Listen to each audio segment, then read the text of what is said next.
खुर्शीद बनाम डॉक्टर संबित पात्रा। क्या आपको लगता नहीं है कि कहीं ना कहीं मिसकैलकुलेशन हो जाता है, या फिर इसको सरल भाषा में बोले तो मिस्टेक हो जाता है? राजनीति में हालात बदलते हैं और हमारे भी हालात बदलेंगे। अध्यक्ष कहाँ है? अध्यक्ष बन ही नहीं पा रहा है। 1.5-2 साल हो गए, आज कांग्रेस के पास अध्यक्ष नहीं है। जनता के पास दोबारा जाना है तो डरना है। बाप रे बाप, पता नहीं उत्तर प्रदेश में आपको कितना डरना चाहिए, बहुत डरना चाहिए। नमस्कार व्यूअर्स, मैं हूं अमीश देवगन। स्वागत है आपका आर पार के फ्राइडे एडिशन में। लेकिन आज बहस नहीं होगी, आज चर्चा होगी, क्योंकि आज आर पार में दो धुरंधर चेहरे मौजूद होंगे। एक तरफ होंगे बीजेपी के प्रवक्ता डॉक्टर संबित पात्रा, तो दूसरी तरफ होंगे कांग्रेस के दिग्गज और कद्दावर नेता पूर्व केंद्रीय मंत्री सलमान खुर्शीद। आज ये दोनों जो सवाल आपके दिल में है उसका जवाब देंगे। आज हमने आपके समक्ष एक ऐसी चर्चा लेकर आए हैं जिसमें देश की हर ज्वलंत मुद्दे पर बात होगी। इसमें कश्मीर की भी बात होगी, इसमें उत्तर प्रदेश में होने वाले चुनाव की भी बात होगी, सियासी महाभारत के हर चक्रव्यूह पर में आज हम जाएंगे।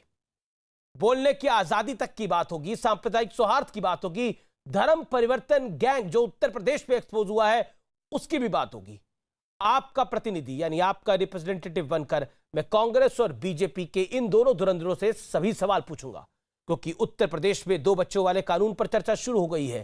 तो आज आर पार में इन तमाम सवालों का जवाब होगा और आज आपके समक्ष हम एक शालीन चर्चा आपके समक्ष रखेंगे। आप कहते हैं कि बहसों में, डिबेट्स में बड़ा शोर शराबा होता है, एक दूसरे की आवाज को कोई प्रवक्ता नेता सुनना नहीं चाहता, लेकिन आज बहस का एक शालीन उदाहरण हम आपके समक्ष रखने का पूरा प्रयास करेंगे। तो स्वागत है आपका आर पार के फ्राइडे एडिशन में।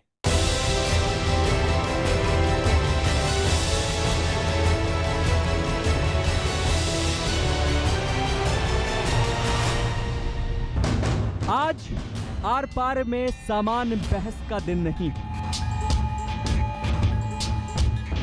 क्योंकि आज कांग्रेस और भारतीय जनता पार्टी के 2 धुरंधर चेहरे आमने सामने होंगे और इस सियासी महाटक्कर में हर उस मुद्दे पर आर पार होगा जिस पर राजनीतिक घमासान छिड़ा है। गाजियाबाद में बुजुर्ग के साथ दुर्व्यवहार से लेकर वैक्सीन पॉलिटिक्स तक बीजेपी आरोप लगा रही है कि विपक्ष सियासी भ्रमजाल तैयार कर रहा है, क्योंकि गाजियाबाद में कानून व्यवस्था के मुद्दे में राहुल गांधी ने राम भक्तों का एंगल जोड़ दिया। विपक्ष पर वैक्सीन और कोरोना के मामले में भी भ्रम फैलाने का आरोप है, तो वहीं सरकार पर विपक्ष का आरोप है कि कोरोना से निपटने में मोदी सरकार नाकाम रही है। वैक्सीनेशन को लेकर भी सरकार को घेरा जा रहा है। जो गलतियां हुई हैं उनको एक्सेप्ट करना है, करना पड़ेगा। प्राइम मिनिस्टर के आंसू उन परिवारों के आंसू को नहीं मिटा पाएंगे। वो सब परिवार जानते हैं कि जो मेरे परिवार का व्यक्ति, मेरे माता, मेरे पिता, मेरे भाई, मेरी बहन, जब वो मरे, वहां प्रधानमंत्री नहीं थे। प्रधानमंत्री के आंसू ने उनको नहीं बचाया, मगर ऑक्सीजन जरूर बचा सकता था। और प्रधानमंत्री ने इस बात को सीरियसली नहीं लिया। मुद्दा कश्मीर का भी है, क्योंकि कश्मीर पर प्रधानमंत्री ने महाबैठक की। 8 राजनीतिक दलों के 14 नेता इसमें शामिल हुए। बैठक में पीएम मोदी ने कहा कि हम दिल्ली और दिल की दूरी मिटाना चाहते हैं, तो कांग्रेस ने कहा कि कश्मीर को पूर्ण राज्य का दर्जा फिर से दिया जाए। उमर अब्दुल्ला ने कांग्रेस की सुर में सुर मिलाया, लेकिन बैठक से बाहर निकलकर महबूबा मुफ्ती ने एक बार फिर पाकिस्तान का राग छेड़ दिया। अगर जम्मू कश्मीर के लोगों को सुकून मिलता है, आराम मिलता है, उसके लिए अगर आपको पाकिस्तान से फिर बात करनी चाहिए। और जो ट्रेड हमारा रुक गया है उसको चालू करने के लिए भी पाकिस्तान के साथ बात करनी चाहिए, क्योंकि उसमें काफी लोगों का रोजगार है। लेकिन हाल ही में दिग्विजय सिंह का एक बयान वायरल हुआ था, जिसमें वो कह रहे थे कि अगर कांग्रेस सत्ता में आती है तो 370 पर फिर से विचार होगा।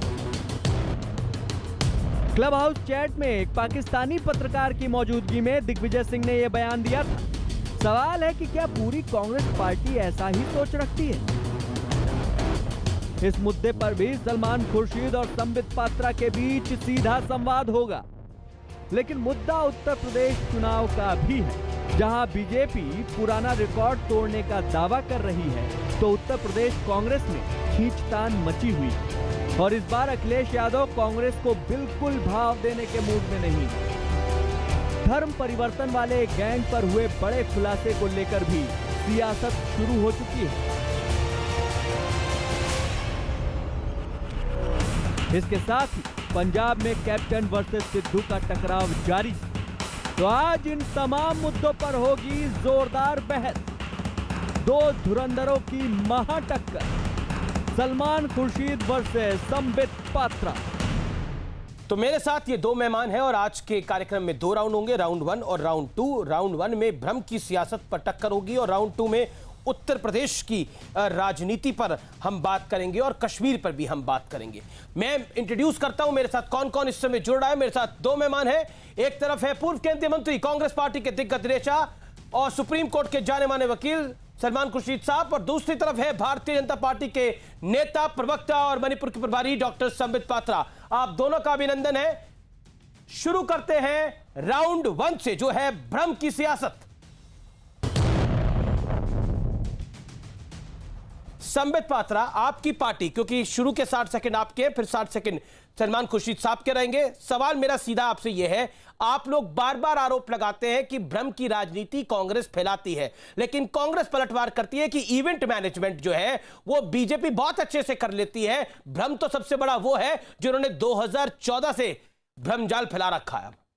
जवाब डॉक्टर पात्रा। पहले तो सलमान खुर्शीद साहब को नमस्कार। और मैं ये कहना चाहूंगा कि देखिए, जहां तक भ्रम का विषय है, जिस प्रकार से वैक्सीन को लेकर कांग्रेस पार्टी ने हाल फिलहाल में भ्रम फैलाया है, मैं तो उसे पाप कहता हूं, महापाप कहता हूं। कोवैक्सीन को लेकर जिस प्रकार के शब्दों का प्रयोग किया गया, कहा गया कि कोवैक्सीन हिंदुस्तानियों को लगाना, क्या हिंदुस्तानी गिनी पिग है? और तो और 3 दिन पहले जिस प्रकार का बयान कांग्रेस के एक बड़े नेता ने दिया, एक प्रेस कॉन्फ्रेंस भी हुआ कि गाय का सीरम कोवैक्सीन में मिला हुआ है। मुझे लगता है ये जो वैक्सीन हेजिटेंसी का भ्रमजाल फैलाने का काम कांग्रेस पार्टी ने किया है, इससे खराब कुछ नहीं हो सकता है। कई बार मैंने ये सवाल पूछा है, बीजेपी ने सवाल पूछा है कि आप वैक्सीन हेजिटेंसी तो फैला रहे हैं, क्या राहुल गांधी और गांधी परिवार वैक्सीनेटेड है? इस विषय में जवाब देने में मुझे लगता है कोई कोताही नहीं होना चाहिए। और चूंकि एक कांग्रेस के बहुत बड़े नेता हमारे साथ हैं, अनुभव में भी मेरे से बड़े हैं, आयु में भी मेरे से बड़े हैं, मैं सम्मान करता हूं उनका। मुझे लगता है आज शायद राहुल गांधी जी, प्रियंका जी और रॉबर्ट वाड्रा जी के वैक्सीनेशन को लेकर सलमान जी जरूर बताएंगे कि उन्होंने वैक्सीन लिया है या नहीं, और अगर लिया है तो फोटो भी सार्वजनिक करेंगे, ताकि कम से कम जो लोग कांग्रेस को मानते हैं वो वैक्सीनेट तो हो। क्योंकि एक बहुत महत्वपूर्ण है वैक्सीनेशन का होना, लोग वैक्सीनेट होना, ये लड़ाई में बहुत महत्वपूर्ण अंग है।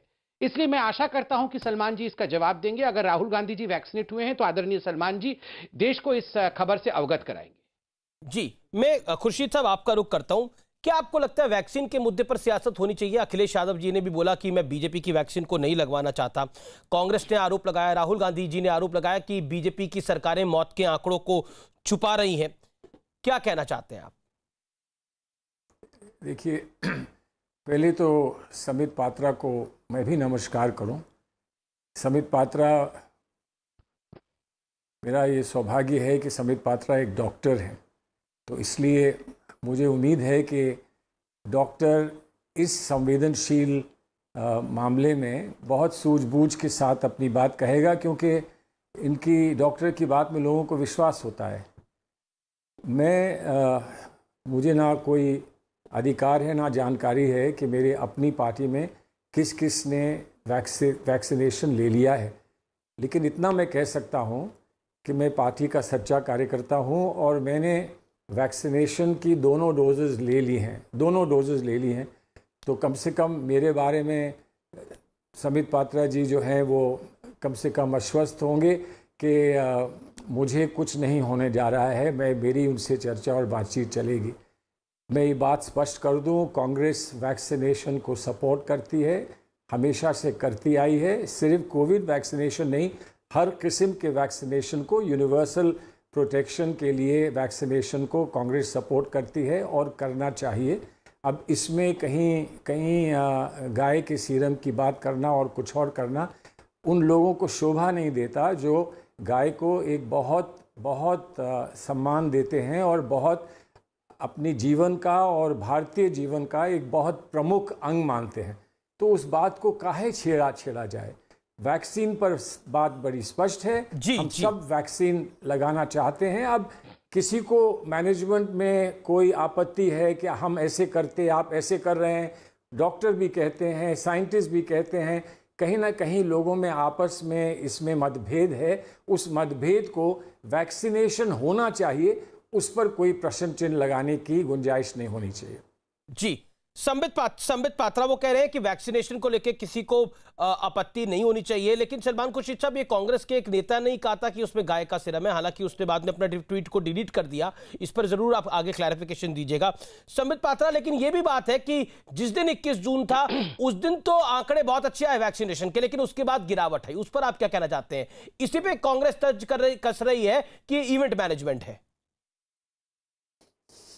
देखिए, मुझे लगता है वैक्सीनेशन जैसे महत्वपूर्ण विषय को इवेंट मैनेजमेंट कहना कहीं ना कहीं बहुत छोटा कर देना है इस विषय को। और मैं तो कहता हूं वैक्सीनेशन ड्राइव को वाकई हर किसी को इसको इवेंट के रूप में ही लेना चाहिए और इसे मैनेज भी करना चाहिए कि कैसे ज्यादा से ज्यादा लोग अपने घर से निकलें और सेलिब्रिटीज डिमांड करें कि हम सब वैक्सीनेशन हो, वो एडवर्टाइज करें और ज्यादा से ज्यादा लोग, जो लोग वैक्सीन हेजिटेंसी में भी फंसे हुए हैं, उससे बाहर आके वैक्सीन ले। मगर दुख तब होता है जब बहुत पढ़े लिखे लोग, सलमान जी ठीक कह रहे हैं कि मैं तो डॉक्टर हूं, सलमान जी भी बहुत बड़े देश के वकील हैं, मगर जब बड़े बड़े नेता, राजनेता, मेंबर ऑफ पार्लियामेंट्स कहीं ना कहीं भ्रम फैलाने की कोशिश करते हैं। मनीष तिवारी जी, देखिए मनीष तिवारी जी मेरे भी अच्छे मित्र हैं, सलमान जी के अच्छे मित्र हैं, पढ़े लिखे और अच्छे व्यक्ति हैं। उन्होंने जब कहा कि Indians are being treated as guinea pig, मुझे लगता है ऐसे शब्दों का चयन करना ये उचित नहीं है। और जब एक मुख्यमंत्री किसी राज्य के कहते हैं कि हमें कोवैक्सीन नहीं चाहिए, हम कोवैक्सीन नहीं लेंगे, आपको पता है छत्तीसगढ़ में ये हुआ था, तो मुझे लगता है इस प्रकार एक राज्य मना कर देता है कि मैं कोवैक्सीन नहीं लूंगा, तो कहीं ना कहीं इससे वैक्सीन हेजिटेंसी भी फैलती है और इससे एक अच्छा संदेश जनता के मध्य में नहीं जाता है। जी, सलमान खुर्शीद, इस पर आपका जवाब। उस पर मेरा एक सवाल है, भावुक हम सब हो जाते हैं, आपको भी कई बार आप किसी से मिलने जाते होंगे तो भावुक हो सकते हैं, लेकिन इमोशनल पल सबके लिए होता है। प्रधानमंत्री भी जब वो कोविड की सेकेंड वेव की बात कर रहे थे तो वो इमोशनल हो गए। राहुल गांधी ने उस पर तंज कसा और राहुल गांधी ने बोला कि रोने से कुछ नहीं होता, आंसू आने से कुछ नहीं होता, ऑक्सीजन देनी चाहिए थी। क्या आपको लगता नहीं है कि पॉलिटिक्स के अंदर हम इमोशंस को भूल गए हैं? और क्या आपको लगता है ये जायज है? देखिए, इमोशन कोई एक खास किस्म का नहीं होता है, इमोशंस अलग अलग किस्म के होते हैं। अगर किसी को कुंठा है, इमोशनल कुंठा है कि उसके सामने कुछ हो रहा है वो गलत है, तो वो उसको अपने शब्दों में व्यक्त करेगा। ये जो हम पर अंकुश है, हमारे कॉन्डक्ट पे जो अंकुश है हमारे संविधान में, हमारे कानून में, वो हमारे इमोशंस पर कोई अंकुश नहीं लगाता है हमारा संविधान। तो अगर हमारे इमोशंस को हम कंट्रोल कर सकते हैं और कर सकते हैं तो कैसे कर सकते हैं, इस पर यकीनन चर्चा हो सकती है, कौन मना करता है। लेकिन इसको ये नहीं कहा जा सकता कि ये अवैध है, क्योंकि इमोशंस एक चीज ऐसी है जिस पर वैध और अवैध कहना बड़ा बिल्कुल जायज बात आपकी, लेकिन राहुल, लेकिन बिल्कुल जायज बात आपकी सलमान जी, सब्जेक्टिव चीज है, लेकिन बिल्कुल जायज बात है। लेकिन राहुल गांधी ने तो तंज कसा प्रधानमंत्री को लेकर जब वो इमोशनल हुए। पॉइंट ये है, माफ करें, ये संजीदा, ये एक गंभीर विषय है, तो मैं इसमें ऐसे विवाद में नहीं जाना चाहता हूं जिससे कि इसकी जो संवेदनशीलता है वो धूमिल हो। तंज अगर कसा तो हम ये ना भूलें कि एक तंज के 85 तंज प्रधानमंत्री भी कसते हैं। लेकिन अब ये सियासत है, राजनीति में जो लोग हैं वो अपनी सोच समझ से कब क्या कहना चाहिए वो कहते हैं, करते हैं। कभी हम उसको स्वीकार करते हैं, कभी उसको हम नकार देते हैं, लेकिन इस पर चर्चा करके उसको और उलझा देना मैं नहीं समझता हूं कि उसमें कोई बहुत उचित बात होगी। ठीक है, हमको इमोशन को और साइंटिफिक बिहेवियर को अलग रखना चाहिए। हिंदुस्तान में या विश्व में कहीं भी हर व्यक्ति के दो पहलू होते हैं, एक साइंटिफिक होता है, एक इमोशनल होता है। अब इमोशनल क्वेश्चन बड़ी इंपॉर्टेंट चीज़ है, कहाँ उस पर अंकुश कौन लगाता है, कितना लगाता है, ये समय समय की बात है। जी, मैं रुक करता हूं डॉक्टर पात्रा का। डॉक्टर पात्रा, इसको उलझाना नहीं चाहिए, इसको सुलझाना चाहिए। आपने भी तंज कसा था, आपने प्रेस कॉन्फ्रेंस करी थी राहुल गांधी के बाद, उसमें आपने भी तंज कसा था फिर राहुल गांधी पर, आप उलझा रहे थे। देखिए, मैं तो तारीफ करूंगा सलमान खुर्शीद जी की। सलमान जी, मैं एक बात आपको यहाँ ऑनसेट में बता दूं, आप मेरे से अनुभव में बड़े हैं, उम्र में बड़े हैं, मैं सम्मान करता हूं, मगर एक डिबेटर होने के नाते मैं सख्त सवाल जरूर पूछूंगा और मर्यादा के रेखा में रहकर ही सख्त सवाल पूछूंगा। इसलिए आप कभी बुरा मत मानिएगा, आप मेरे पिता तुल्य हैं, उम्र में बहुत बड़े हैं। मैं दो तीन बातें कहूंगा। देखिए, आपने बहुत चतुराई के साथ और बहुत परिपक्वता के साथ जब ये सवाल इमोशन का लेकर पूछा गया, तो आपने राहुल गांधी के प्रश्न पे कहा कि नहीं, इसको उलझाना नहीं चाहिए, इस विषय पे डिबेट करके कोई लाभ नहीं है, इमोशनल तो आदमी होता ही है। तो कहीं ना कहीं आपने बहुत परिपक्वता से, मगर फिर भी डायरेक्टली नहीं इनडायरेक्टली ये कह दिया कि राहुल गांधी का ये प्रश्न उचित नहीं था। किसी के आंसुओं के साथ मजाक करना, किसी के इमोशंस के साथ मजाक करना, ये शोभा नहीं देता पॉलिटिशियन को। मैं उसके लिए आपको धन्यवाद भी देता हूं। और मैं राहुल गांधी जी को भी याद दिलाना चाहता हूं, राहुल जी, आप वही नेता हैं जिन्होंने सदन के पटल पे, पार्लियामेंट में आपने प्यार की राजनीति का सीख दिया था, और किस तरह आपने अपनी सीट छोड़ के जाकर नरेंद्र मोदी जी को जबरन गले से लगाने की कोशिश भी की थी। क्या वो सच था या ये सच है? इसका जवाब कौन देगा? इसका जवाब शायद राहुल गांधी ही देंगे, क्योंकि सलमान जी इस पे शायद ज्यादा चर्चा नहीं करना चाहते हैं। आप बिल्कुल सही कह रहे हैं, इमोशन को अपनी जगह अलग छोड़ना चाहिए। जब इतनी लोगों की मृत्यु होती है, स्वाभाविक है, अभिभावक के नाते प्रधानमंत्री भी इमोशनल हो जाते हैं, इसमें कोई बुराई नहीं। सलमान खुर्शीद, जवाब। तो ये आपने सवाल नहीं पूछे, ये तो आपने मुझे एक सबक सिखा दिया। आपने सवाल नहीं पूछे। और रही बात, ये एक डिबेटर का ये हक तो होता है कि आप किसी की बात की काट करें, लेकिन डिबेटर का ये हक नहीं होता है कि आपसे अलग कोई बात कह रहा है और उससे कहें कि देखिए मेरी बात से ये मान रहे हैं, मेरी बात को मान रहे हैं। जो भी है वो जनता जज कर लेगी। मेरा सिर्फ इतना कहना है कि इमोशन हर किस्म का होता है, और इमोशन की काट इमोशन से भी होती है, इमोशन का जवाब इमोशन से भी होता है, और इमोशन की पर प्रतिक्रिया इमोशन से भी होती है। अब कौन सी क्या है, कौन सी सही है? आपको एक इमोशन अच्छा लगता है, मुझे एक और इमोशन अच्छा लगता है, लेकिन बात इमोशन की है तो इमोशन पे छोड़ दीजिए। कोई ना कोई तो जज करेगा, कोई ना कोई उसकी मापदंड करेगा, उसको सोचेगा, उसकी पैमाइश करेगा। तो उसको इमोशन पर ही छोड़ दीजिए। और रही बात आपकी और हमारी, अरे भाई, हम तो आप पर इतना विश्वास करते हैं कि कल अगर पेट काटना पड़े, हाथ काटना पड़े, तो हम किसके पास जाएंगे? आप तो सर्जन हो, आपके पास जाएंगे। उसमें हम इमोशन नहीं रखेंगे, उसमें हम सिर्फ सूझबूझ और साइंटिफिक सोच रखेंगे। ठीक है, संबित जवाब देना चाहते हैं। संबित।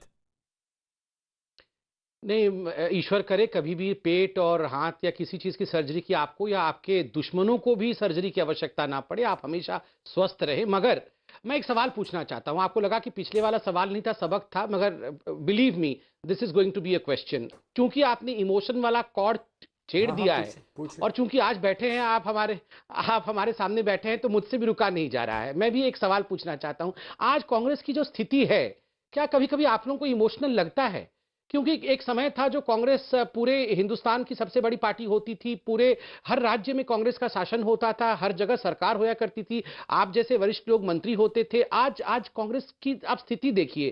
क्या आप लोग जो इतने वरिष्ठ हैं, आप लोग कभी इमोशनल हो जाते हैं ये सोच करके? आपको लगता है कि हाय, हमें अपनी जिंदगी के अंदर ये सब क्या देखना पड़ रहा है कांग्रेस पार्टी में? ऐसा लगता है क्या कभी आपको? नहीं, ये आपने बहुत अच्छा सवाल पूछा है। और ये तो मेरी अपनी पार्टी के लोग अगर ऐसा सवाल मुझसे पूछ लेते तो मैं और उसको बहुत बहुत खुशी से उनको जवाब देता, और आपको भी जवाब दे रहा हूँ। मेरा इमोशन ये है कि अकेला ही चलूँगा जाने में मंजिल बगैर, लोग जाते रहें आते रहें, मैं जाने में मंजिल ही चलूँगा। मुझे मेरा इमोशन ये कहता है कि अकेले भी हो तो खड़े रहो। जिस पार्टी में विश्वास है, जिस नेतृत्व में विश्वास है और जिस इतिहास में विश्वास है, उसको छोड़ना नहीं है। अरे जिंदगी कोई इतनी बड़ी चीज़ है कि हम अपनी जिंदगी को निछावर नहीं कर सकते अपनी पार्टी पे? अब आप कहेंगे ये इमोशन है, हाँ है इमोशन, है इमोशन।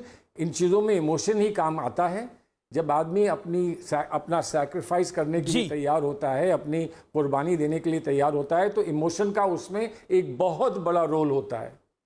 सलमान खुर्शीद जी, आपने एक हाल ही में एक मेरे को भी इंटरव्यू दिया था, उसमें भी आपने बोला था कि ये जो स्थिति है ये वाकई दुर्भाग्यपूर्ण है। उससे पहले आपने एक कार्यक्रम में कहा था, बहुत थोड़े टाइम पहले आपने बोला था कि कांग्रेस को बीजेपी जितना बड़ा सोचना चाहिए। क्या कहना चाहते हैं, क्या कांग्रेस बड़ा सोच नहीं पाती या सोचना नहीं चाहती? इन दोनों बातों में बहुत फर्क है। नहीं देखिए, नहीं, फर्क है, वो मैं मानता हूँ फर्क है, लेकिन इस वक्त तो मैं उसको डाइसेक्ट करके नहीं बता रहा हूँ जी। बीजेपी ने जहाँ बीजेपी नहीं थी और बहुत सारे लोग आमतौर पर मानते थे कि बीजेपी का यहाँ पर कुछ है नहीं, वहाँ बीजेपी ने जाकर कहा कि हम दिखाएंगे कि हम कुछ हैं। वो केरला में भी कहा और वो बंगाल में भी कहा। बंगाल में कुछ दिखा पाए, लेकिन बंगाल में बहुत सशक्त ऑपोजिशन का सामना करना पड़ा और खेला होबे नहीं समझ पाए, खेल नहीं पाए।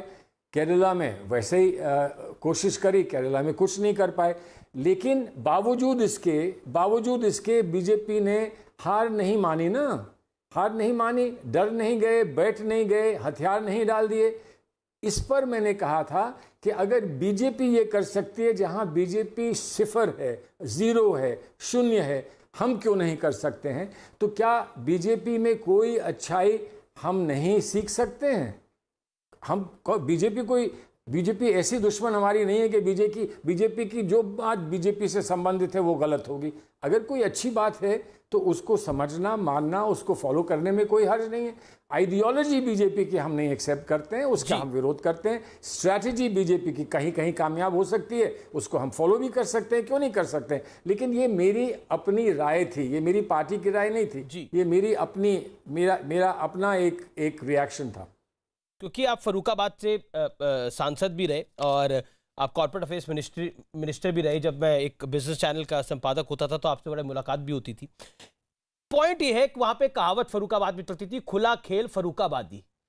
क्या भारतीय राजनीति में संबित पात्रा बीजेपी खुला खेल फर्रुखाबादी कर रही है कि जितिन प्रसाद भी आ जाएं, मुकुल रॉय आए और फिर चले जाएं? एग्जैक्टली वही कर रही है। मैं जवाब देता हूं। पहले तो सलमान जी को जो उन्होंने बंगाल और केरल के ऊपर कहा है उसमें मैं दो सेकंड की टिप्पणी कर लूं। सलमान जी ने कहा बंगाल में हमने कुछ तो किया मगर हम खेल नहीं पाए। मैं तो इस बात से सहमत नहीं हूं।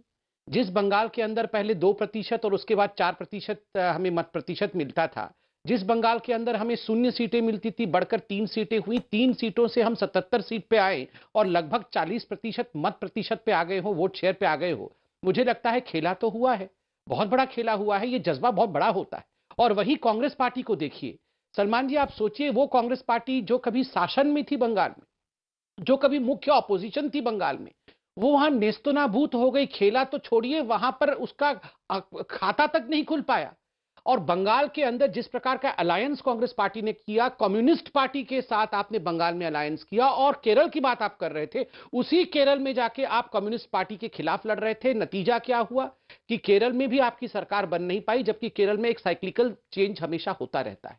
तो कहीं ना कहीं सलमान जी, आप माने या ना माने, आप पढ़े लिखे बहुत विद्वान व्यक्ति हैं, दिल के अंदर तो कहीं ना कहीं कचोटता होगा कि कंफ्यूजन तो है कांग्रेस के अंदर, इसमें कोई दो मत नहीं है। एक आइडियोलॉजी के साथ एक स्टेट में आपका गठबंधन, दूसरे में नहीं। कंफ्यूजन तो है सलमान जी। सलमान साहब, मैं इस पे बड़ा स्पष्ट सवाल आपसे पूछना चाहता हूं। कांग्रेस और कंफ्यूजन, मैं आपको 3 राज्य बताता हूं। पहला राज्य, आपने असम में अजमल के साथ अलायंस किया, फुरफुरा शरीफ के साथ बंगाल में अलायंस किया, लेफ्ट के साथ अलायंस किया, बंगाल के अंदर लेफ्ट के खिलाफ लड़ाई लड़ी, केरल के अंदर Shiv Sena ultra right wing party के साथ आप महाराष्ट्र में एक पौनी सरकार चला रहे हैं, जिसके अंदर आपकी पॉलिटिकल हैसियत, कांग्रेस पार्टी की पॉलिटिकल हैसियत उतनी नहीं है जितना होनी चाहिए, ऐसे आपके वाके नेता कहते हैं। मेरा पॉइंट यह है, क्या कांग्रेस पार्टी कंफ्यूजन के दौर से लगातार गुजर रही है? दिल्ली के अंदर आपने ही समर्थन देकर अरविंद केजरीवाल की सरकार बनाई। मैं थोड़ा पीछे जा रहा हूं, अब 2013 के अंदर, और आज आप जीरो पे है दिल्ली के अंदर। उत्तर प्रदेश के अंदर आप ही लोगों ने मुलायम सिंह यादव की सरकार बनाई। मैं पीछे जा रहा हूं 1990 के अंदर। क्या आपको लगता नहीं है कि कहीं ना कहीं मिस कैलकुलेशन हो जाता है, या फिर इसको सरल भाषा में बोले तो मिस्टेक हो जाता है? नहीं, देखिए, मिस्टेक हो जाता है। मैं आपसे ये तो मैंने कह नहीं सकता हूं कि हमने हर चीज़ सही करी है और इसीलिए हम इतने अच्छी स्थिति में हैं, ये तो मैं नहीं कह रहा हूं। बात हुई थी कुछ और। बात ये हुई थी कि आपने मुझसे प्रश्न ये पूछा था कि आपने ये कहा कि अगर बीजेपी बड़े पैमाने पे सोच सकती है जहां वो कुछ नहीं है, तो हम भी सोच सकते हैं। मैंने ये कहा था, और उस पर एक लंबी कहानी सुना दी समित पात्रा जी ने। लंबी कहानी सुना दी कि हम कहाँ से कहाँ पहुँच गए, हम कहाँ से कहाँ पहुँच गए। ये भी ना भूलें ना, अगर यही बात करनी है और पीछे ही देखना है, तो हम ये ना भूलें कि ममता जी भी तो रेलवे मिनिस्टर थी, तो वो बीजेपी की रेलवे मिनिस्टर थी, एनडीए की। तो आज उनको ममता जी उनके लिए दुश्मन हो गई। राजनीति में हालात बदलते हैं और हमारे भी हालात बदलेंगे। अगर ये संतुष्ट हैं, समित पात्रा जी संतुष्ट हैं कि हालात नहीं बदलेंगे, तो फिर कोई चर्चा की गुंजाइश ही नहीं है। मैं मानता हूं कि हालात बदलेंगे, मैं मानता हूं कि हालात बदलेंगे, स्थिति बदलेगी। हम फिर अच्छी तरह से फिर वापस भारत में कई जगह पर पहुंचेंगे, और वो जल्द होगा, ऐसा मेरा मानना है। ये नहीं मानेंगे और ना माने तो कोई बात नहीं, इसीलिए हम लोग यहाँ चर्चा कर रहे हैं।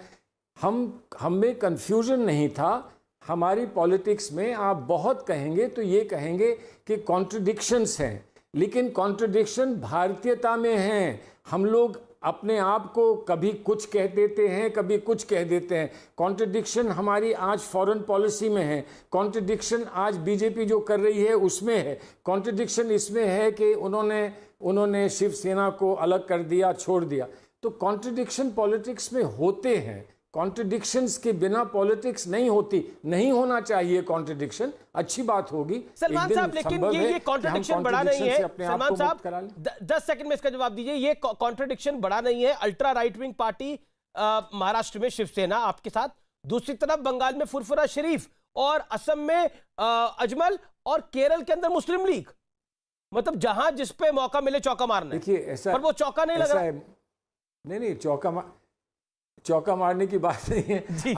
अगर हम इनमें से किसी को छोड़ेंगे तो बीजेपी उनको साथ ले लेगी। हम तो ये जानते हैं कि बीजेपी उनको साथ ले लेगी। अगर सरकार बनानी होती किसी स्टेट में तो उनको साथ ले लेती, लेकिन नहीं होना चाहिए। ठीक है, आप किसी भी पार्टी के साथ जिसके साथ हमारा समझौता हुआ है, उसको आप यहाँ पर एक तरफा उसको आप कम्युनल मत कह दीजिए। उस पर अलग चर्चा करना चाहें तो कर लीजिए। फुरफुरा शरीफ में हमारा अलायंस नहीं था। हमारा जो बड़ा अलायंस था उसमें लेफ्ट फ्रंट ने उनको शामिल किया था, लेकिन थे उस ओवरऑल अलायंस में, वो थे, इसमें दो राय नहीं है। मैं सिर्फ इतना कह रहा हूं कि कॉन्ट्रडिक्शंस पॉलिटिक्स में होते हैं और शायद होते रहेंगे, नहीं होने चाहिए। इस पे अगर आगे हमको मौका मिलेगा तो उस पर जरूर काम करेंगे। ठीक है, संबित क्विक रिबटल। कंफ्यूजन नहीं है, कॉन्ट्रडिक्शन है। और अगर आप ये मौका दे देंगे तो आप चौका मार देंगे, तो आपको कैसे मारने दे? बीजेपी दुश्मन नंबर 1 है पॉलिटिकली। देखिए, 3 शब्दों को मैंने पकड़ा है अभी सलमान जी का। एक तो बड़ी सोच। उन्होंने कहा बड़ी सोच हम भी कर सकते हैं, हम भी बड़ी सोच रख सकते हैं। अमीश जी, आप ये बताइए, बड़ी सोच कौन हो? मस्तिष्क में सोच होता है, सोच हाथ पैर में नहीं होता है, सोच मस्तिष्क में होता है। और बड़ी सोच रखने के लिए एक अध्यक्ष चाहिए पार्टी में। केवल एक फंक्शनिंग अध्यक्ष नहीं, एक वर्केबल अध्यक्ष चाहिए। कार्यकारी अध्यक्ष नहीं चलेगा। बड़ी सोच तो उसी के मस्तिष्क में उपजेगा ना। और मैं तो बड़े आश्चर्य के साथ कह रहा हूं, सलमान जी शायद बोल नहीं पा रहे होंगे मगर सोच जरूर रहे होंगे। अध्यक्ष कहां है?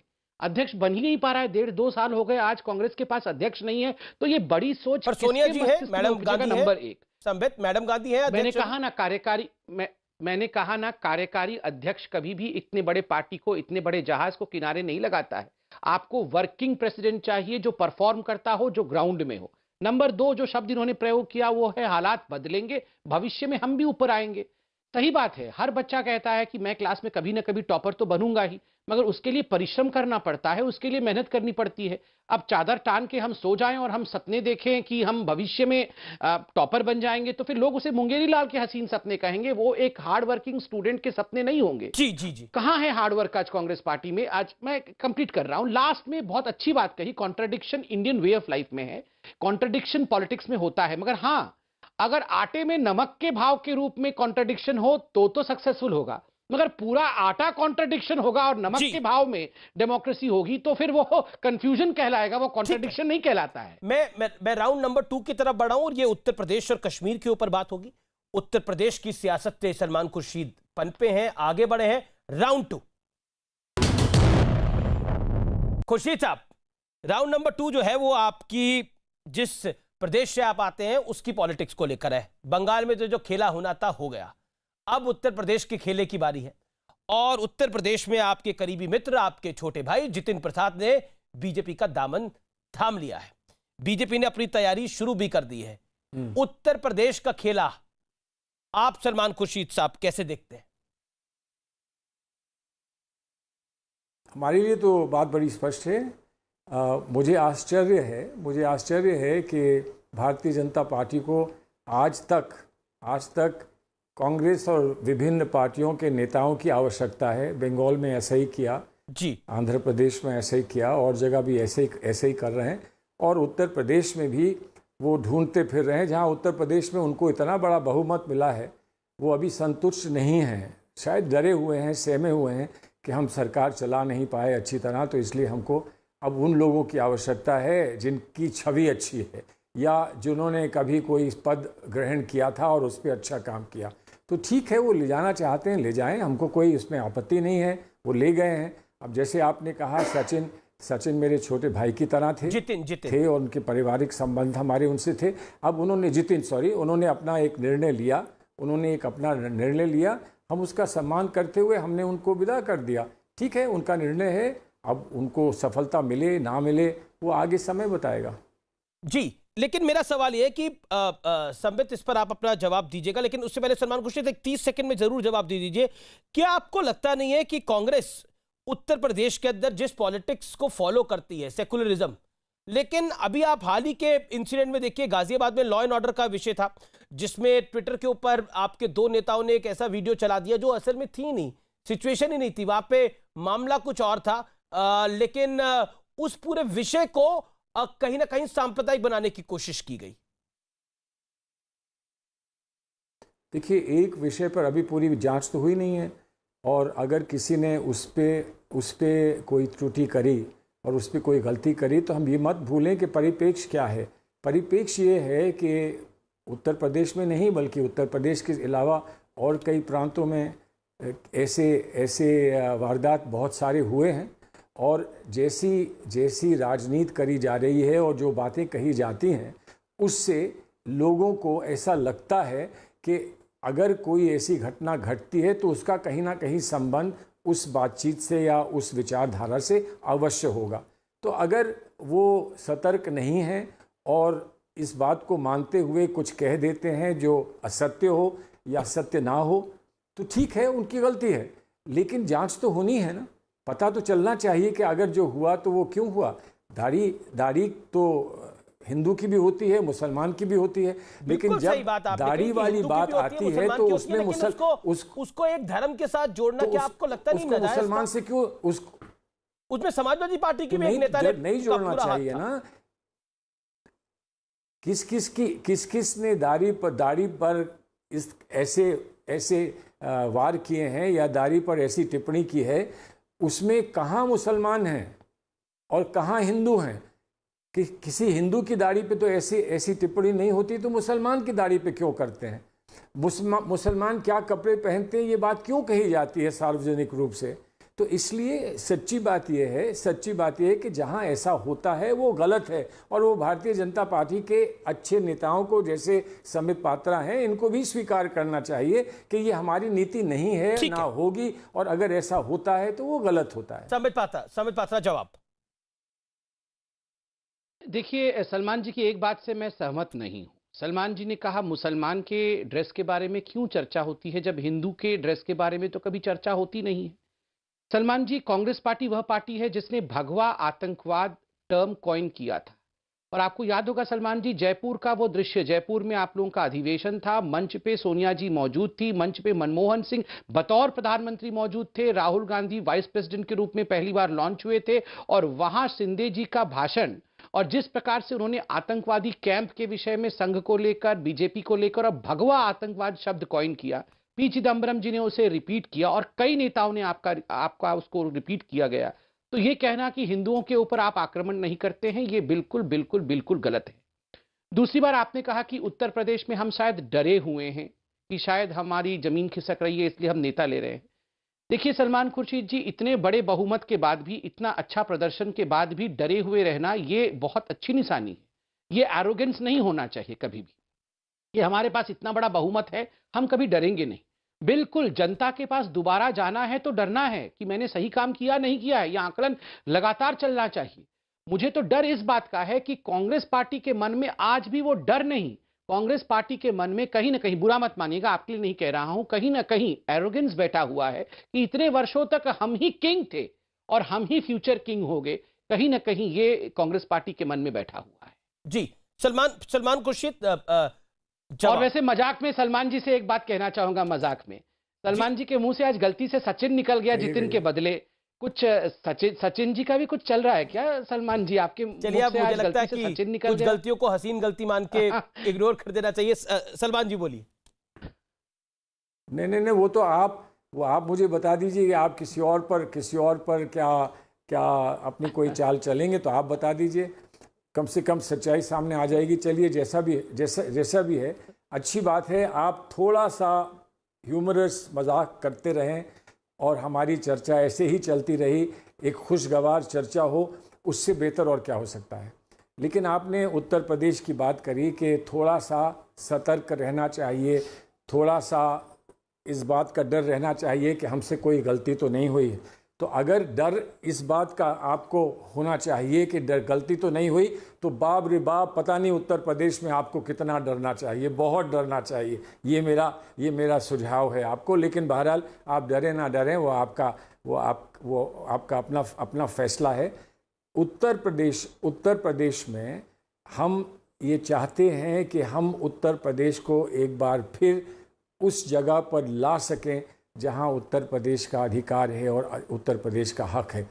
हम नहीं मानते हैं, हम नहीं ये स्वीकारने के लिए तैयार हैं कि उत्तर प्रदेश में कोई अच्छा विकास का काम हो पाया है। बहुत कुछ कहा गया है, बहुत कुछ बखान किया गया है, लेकिन उत्तर प्रदेश ने कुछ अचीव किया है, ऐसा हमारा मानना है। पर योगी आदित्यनाथ का तो सबसे बड़ा प्लैंक है कि उन्होंने विकास का भी काम किया, उन्होंने लॉ एंड ऑर्डर को भी मेंटेन किया है। चाहे वो लव जिहाद के मामले हो, चाहे वो अभी धर्मांतरण का एक पूरे गैंग को, इंटरनेशनल गैंग को एक्सपोज कर दिया गया है, जिसमें 2 लोगों की गिरफ्तारी हुई है, एटीएस उसकी जांच कर रही है। उस पर आप क्या कहना चाहते हैं? और दूसरी तरफ कांग्रेस तो चेहरा विहीन है उत्तर प्रदेश के अंदर। सलमान जी, देन डॉक्टर पात्रा। नहीं, चेहरा, अब बताइए, मैं यहाँ बैठा हूँ और आप ऐसी बात कहें कि चेहरा विहीन है, मतलब लेकिन इसको आपने जोड़ दिया। हमारे समित पात्रा जी ने कहा था कि हमारे पास कोई एक, आज हमारे पास अध्यक्ष नहीं है, सिर्फ कार्यकारिणी अध्यक्ष है। देखिए, अध्यक्ष तो होना चाहिए, हर पार्टी का अध्यक्ष नहीं होता हमारे देश में। जनरल सेक्रेटरीज भी चलाते हैं पार्टीज को, चाहे वो लेफ्ट पार्टी हो, चाहे वो हमारी मायावती जी की पार्टी हो, खैर वो अलग बात है। लेकिन हमारे पास नेता हैं। ये चर्चा बहुत होती है कि आपके पास अध्यक्ष नहीं है परमानेंट, आपके पास। तो कांग्रेस का चेहरा यूपी में कौन है? लास्ट टाइम तो स्वर्गीय शीला दीक्षित जी थी, इस बार चेहरा कौन होगा उत्तर प्रदेश के अंदर? सलमान। नहीं, देखिए, यूपी में अधिकृत रूप से हमने अभी कोई घोषणा नहीं करी है चेहरे की। हम लोग इस फाइट में उतरे हैं। अभी तक जिस फाइट में हम आए हैं उसको प्रियंका जी ने लीड किया है, वो जनरल सेक्रेटरी हैं, उसको उन्होंने लीड किया है। दिन रात वो काम कर रही हैं, तो प्रियंका जी पूरी तरह से हैंड्स ऑन। नहीं, मैं नहीं कह सकता हूं, मुझे वो जनरल सेक्रेटरी कहने का मैंडेट नहीं है। जो भी जो चेहरा होगा वो जनरल सेक्रेटरी हैं, वो लीड कर रहे हैं, ठीक वो है। हमको आगे से लीड कर रहे हैं। लेकिन कौन चेहरा होगा, कौन मुख्यमंत्री होगा, ये सारी बातें बात की हैं। और जो भी फैसला होगा, जी, निर्णय जी, जी। होगा, वो हम आपको भी बताएंगे और संबित पात्रा जी को भी बताएंगे। ठीक है। संबित पात्रा, धर्मांतरण को लेकर आप पर यह आरोप लग रहे हैं कि आप एक बार फिर कम्युनल एजेंडे को चलाने की कोशिश कर रहे हैं, जो एक पूरा का पूरा रैकेट एक्सपोज हुआ है। देखिए, जिस प्रकार का रैकेट धर्मांतरण का एक्सपोज हुआ है, 1000 से अधिक लोगों को जबरन प्रलोभन देकर या उनको धमका करके, और आज तो मैं टीवी चैनलों में देख रहा था, एक महिला विक्टिम कह रही थी उनके साथ तो दुष्कर्म भी किया गया इस धर्म परिवर्तन के लिए। इस प्रकार के धर्म परिवर्तन का क्या हश्र होता है और इसका क्या समाज पे असर पड़ता है, ये हम सब जानते हैं। आज ये जांच का विषय भी है, और आज मैंने चैनलों के माध्यम से देखा कि जाकिर नाइक से भी तार जुड़े हुए हैं। मुझे तकलीफ के साथ कहना पड़ रहा है, वही जाकिर नाइक है जिसका कांग्रेस पार्टी के कई दिग्गज नेताओं ने समर्थन भी किया था, वही जाकिर नाइक जिसने कांग्रेस पार्टी को एक बहुत बड़ा डोनेशन भी दिया था, और ये सब हमने एक्सपोज भी किया है। तो मुझे लगता है जो तुष्टीकरण की राजनीति इतने वर्षों तक कांग्रेस या समाजवादी पार्टी करती रही है, उसका खामियाजा समाज को भुगतना पड़ा है, नंबर 1। नंबर 2, आपने शायद ध्यान नहीं दिया होगा अमीश जी, सलमान खुर्शीद बहुत ही सीजन्ड नेता है, उन्होंने एक बहुत महत्वपूर्ण बात कही। मुझे तो लगता है आज का ब्रेकिंग न्यूज बन सकता है, और मैं अनुमति से यह सवाल दोबारा दोहराता हूं। जब अध्यक्ष के बारे में, अपने पार्टी के अध्यक्ष के बारे में आदरणीय सलमान खुर्शीद जी बता रहे थे, तो उन्होंने कहा कि जरूरी नहीं है कि हर पार्टी में अध्यक्ष हो। कई ऐसे पॉलिटिकल पार्टी हैं जो जनरल सेक्रेटरी के भरोसे भी चलती है। और उसके बाद 2-3 लाइंस के बाद उन्होंने कहा कि प्रियंका गांधी हमारे पार्टी की जनरल सेक्रेटरी हैं। तो सलमान जी, मैं तो छोटा हूं, मैं फिर भी ये पूछना चाहता हूं कि क्या कांग्रेस ऐसा कोई प्लान बना रही है कि वो अध्यक्ष नियुक्त नहीं करेगी और प्रियंका गांधी बतौर जनरल सेक्रेटरी पार्टी को लीड करेंगी? क्या इस प्रकार का कोई विषय कांग्रेस पार्टी में चल रहा है क्या? और दूसरा प्रश्न भी, मैं उत्तर प्रदेश से, चूंकि आप आते हैं, आप उत्तर प्रदेश का सघन अध्ययन करते रहे होंगे, पहले प्रश्न क्या का राहुल जवाब देने गांधी दीजिए। अमेठी? ठीक है। समित वो पहले प्रश्न का जवाब देना चाहते हैं। सलमान जी बोलिए। ओके। पहले प्रश्न का जवाब ये है कि ये बड़ी हाई लेवल की बात है। मैं इस सूचना को मोदी जी के पास पहुंचा दूंगा। चलिए, अब दूसरा प्रश्न, ये आप हमें बता सकते हैं, मुझे लगता है ये तो बहुत साधारण लेवल का प्रश्न मैं पूछने वाला हूं अब।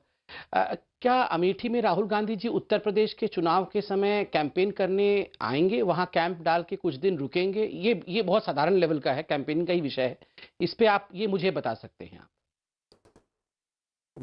वो मैं स्मृति ईरानी जी को बता दूंगा, तो आपको कोई कष्ट नहीं होगा। सब स्मृति जी को प्राप्त हो जाएगी। ठीक है।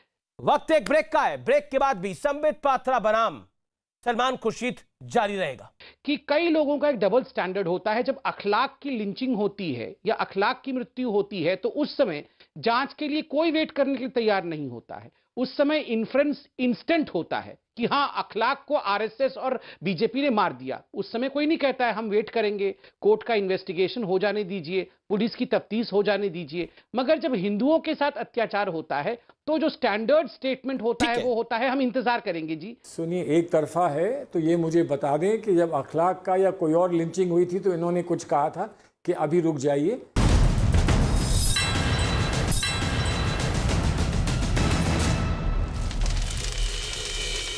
सलमान खुर्शीद, क्योंकि धर्मांतरण को लेकर योगी गवर्नमेंट ने एक बड़ा एक्सपोजे किया है, पुलिस ने बड़ा एक्सपोजे किया है, उस विषय पर आप क्या कहना चाहते हैं? फिर मैं धारा 370 पर आता हूं, कश्मीर पे आता हूं।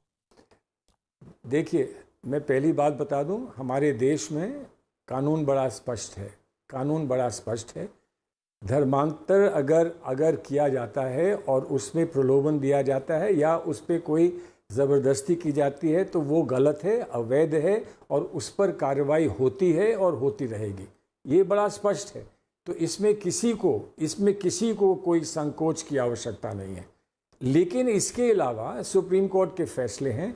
कोई अपने खुले मन से और कोई अपनी इच्छा से अगर कोई निर्णय लेता है तो उसमें किसी भी दल को ना किसी भी प्रशासन को उसमें कहीं कोई हस्तक्षेप करने का अधिकार नहीं है। सुप्रीम कोर्ट का फैसला है। पर क्या तो आपको इस लगता नहीं है बात कि को तुष्टीकरण के इतना चलते, तुष्टीकरण की राजनीति के चलते इस विषय पर कोई बोलना नहीं चाहता है, इस विषय पर कोई कार्रवाई नहीं करना चाहता था पहले की सरकारें?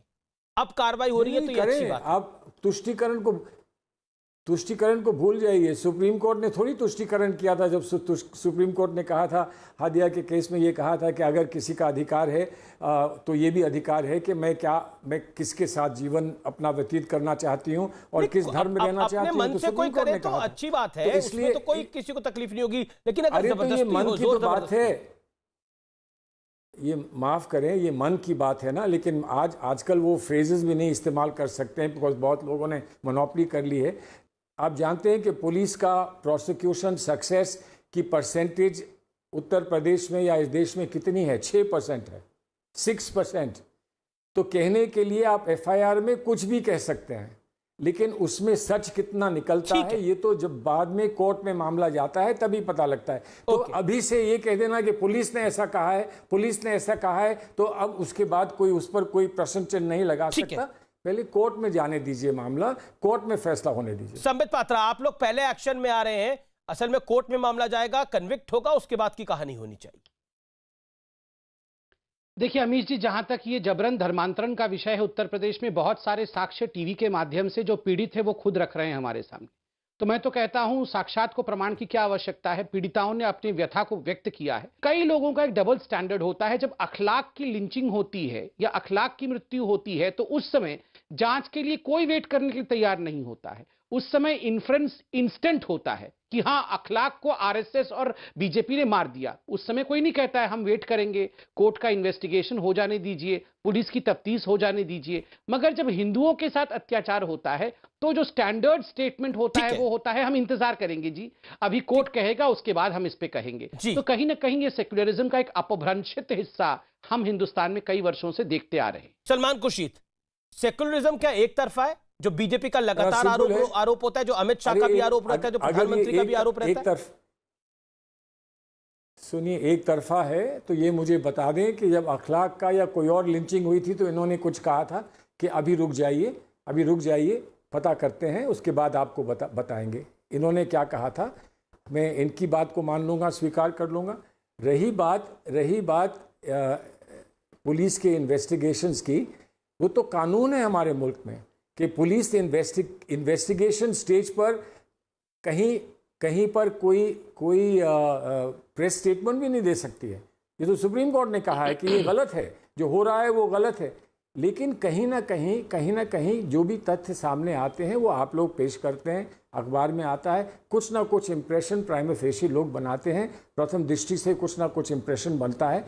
लेकिन उस पर इतना बड़ा प्रेस में और आप लोगों के सामने आपके टीवी चैनल्स पे आके पूरा डिबेट करना मैं नहीं मानता हूं कि उचित है। एक केस मुझे याद आता है जिसको कि कांग्रेस पार्टी ने जिस प्रकार से बढ़ा चढ़ाकर, जबकि तफ्तीश में ठीक उल्टा हुआ, कोर्ट में भी ठीक उल्टा आया और डिबेट्स काफी हुए, वो था बाटला हाउस एनकाउंटर का केस जिसका अभी जजमेंट आया है कुछ दिन पहले। याद करिए सलमान जी, मैं इसमें व्यक्तिगत बिल्कुल नहीं होऊंगा, मैं किसी पर भी व्यक्तिगत टिप्पणी नहीं करता, मगर कांग्रेस पार्टी के दिग्विजय सिंह से लेकर तमाम दिग्गज नेताओं ने जिस प्रकार का बयान बाटला हाउस को देकर लिया वो सब अतथ्य निकली, वो सारी बातें असत्य निकला जी। इसी सेक्युलरिज्म की बात मैं कर रहा था और बहुत तकलीफ के साथ कह रहा हूं। सोचिए जरा, सेक्युलरिज्म के नाम पे हमने उन पुलिस ऑफिसर जाबाज सिपाहियों को कटघरे में कितने वर्षों तक खड़ा करके रखा ताकि हम आतंकवादियों को बचा सके। बस इतना ही कहना था जी। मैं अब धारा 370 की बात कर लेता हूं। धारा 370 पे सलमान जी, कांग्रेस का ऑफिशियल स्टैंड क्या है? वो शासन में आएगी तो वापस पलटाएगी इसको? बड़ा स्पष्ट है। हमारी वर्किंग कमेटी का उस पर रेजोल्यूशन है और रेजोल्यूशन ये है कि इसको जो किया गया तो सब स्टेक होल्डर्स को उससे जोड़कर उनसे बात करके नहीं किया गया और इसलिए जैसे किया गया वो गलत था। ये हमारा रेजोल्यूशन है। उस रेजोल्यूशन से आगे तो मैं आपको और कुछ नहीं बता सकता हूँ। इतना मैं आपसे ज़रूर कह सकता हूँ, जो मेरी समझ है वो ये है कि कश्मीर में बड़ी चिंता है, वहाँ के नेताओं को, वहाँ के लोगों को कुछ चिंता है कि उनके साथ सही व्यवहार नहीं हुआ। Sambit final point 20 second. यहां आर्टिकल 370 को लेकर जिस प्रकार का एक कैलकुलेटेड कॉन्ट्रडिक्शन कांग्रेस पार्टी के अंदर दिख रहा है, मैं भी इसे तुष्टिकरण ही कहूंगा। देखिए, आदरणीय सलमान खुर्शीद जी इसमें थोड़ा गोलमोल करके चले गए। उन्होंने बताया नहीं कि वो उसको फिर से रीएस्टैब्लिश जी करेंगे, संबित। जबकि पी चिदम्बरम साहब ने परसों कहा था कि वो रीएस्टैब्लिश करेंगे। दिग्विजय सिंह ने कहा था रीएस्टैब्लिश करेंगे। पवन खेड़ा जी ने प्रेस कॉन्फ्रेंस करके उसके कॉन्ट्राडिक्ट किया। यही मैं कह रहा हूं, आज कांग्रेस पार्टी ये जो खेल खेल रही है, कॉन्ट्रडिक्शन, इतने सारे कॉन्ट्रडिक्शन, तभी तो उसे कंफ्यूजन का बंडल कहा जा रहा है।